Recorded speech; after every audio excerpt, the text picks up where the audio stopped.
حج وعد، اول من اسلم سيدنا علي بن ابي طالب، صح؟ صح؟ ارد لو تقاطعني تقول تسكت، انا ساكت تكمل. بس جاوبني نعم او لا. اول من اسلم ليس اول من اسلم، اول من اعلن اسلامه، ولكن هو مسلم قبل ذلك. عندنا ما عندنا اسلم، علي لم يكفر حتى اسلم. تفضل.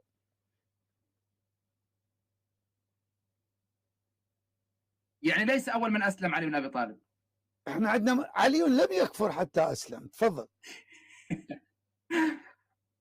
يعني ليس هو اول من اسلم لانه كان مسلم بالاصل، صح؟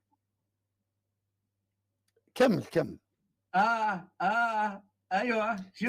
شو انا جاوبتك مثل علي بن ابي طالب ليس اول من اسلم لانه مسلم بالاصل، صح؟ اي نعم بلا شك ولا ريب. اول من صدق النبي هو وخديجه، اول من صدق النبي بالبعث. علي ليس اول من اسلم. ليش تقولوا اول من اسلم؟ الاول. ليش تقولوا؟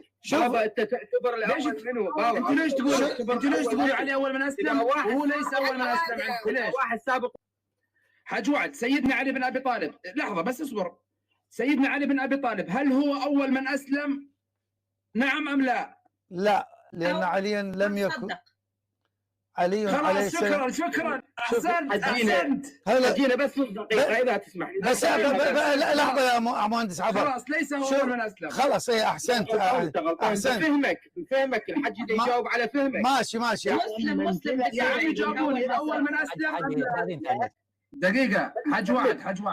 حج وعد انت كشيعي هل انتم الشيعة حسب عقيدتكم الشيعيه سيدنا علي بن ابي طالب هل هو اول من اسلم؟ حجي خليه اعطيني يا حجي. عندكم هو انتم نفس رسول الله. لحظه هنا دقيقه الى انا الاسلام. الان حل المشكله. يعني لم يا يثبت احمد دقيقه يا الله. هل اجابتها نعم؟ هل اجابتها انا حجاوبك. هل ابو بكر سبق النبي بالاسلام؟ يعني اذا ابو بكر احسن من الرسول مسلم من قبل. هل ابو بكر سبق رسول الله بالاسلام؟ طب اصبر وثاني المسلمين علي من الرجال. هدي. شوفوا يا جماعه، انا سالت سؤال قلت هل سيدنا علي بن ابي طالب اول من اسلم؟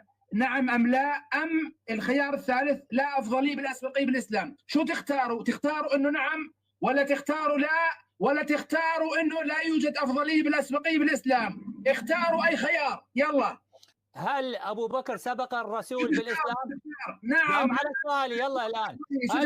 هل ابو بكر سبق النبي بالاسلام؟ لا جاوبني. هل هذا الجواب؟ هذا جواب على سؤالك. اول ما قلت ان الرسول لم يسلم واعلن اسلامه بالبعثه، اذا ابو بكر سبق رسول الله. من الذي سبق الاسلام؟ رسول الله ولا ابو بكر؟ جميل. يعني لا يوجد افضليه بالاسبقيه، صح؟ لا، افضليه الامام علي كافضليه النبي، لانه اثنين مسلمين قبله ما كانوا غير مسلمين، هم مسلمين لكن اعلنوا اسلامهم بيوم البعث. فهمت؟ جميل. حلو. يعني علي بن ابي طالب ليس اول من اسلم لانه مسلم بالاصل، صح؟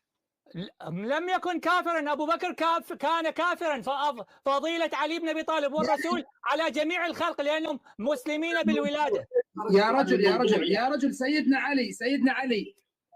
علي ليس اول من اسلم لانه ما كان كافر. اول كافر اسلم او انا ححصل لك الجمله. اول كافر اسلم. دقيقة يا احمد يا الله يخليك.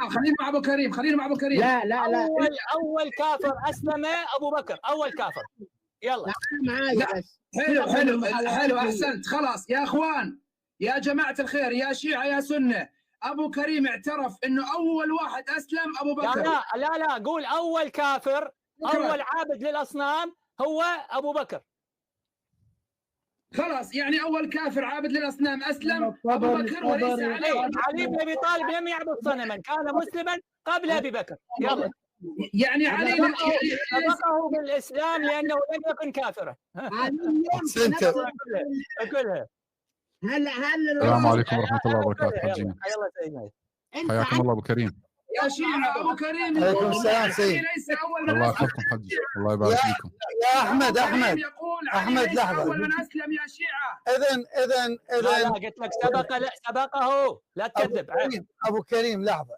إذا الآن الأخ يزيد اعترف أن أول كافر وأسلم أبو بكر. اعترفتوا أنه ليس أول من أسلم علي. شكرا.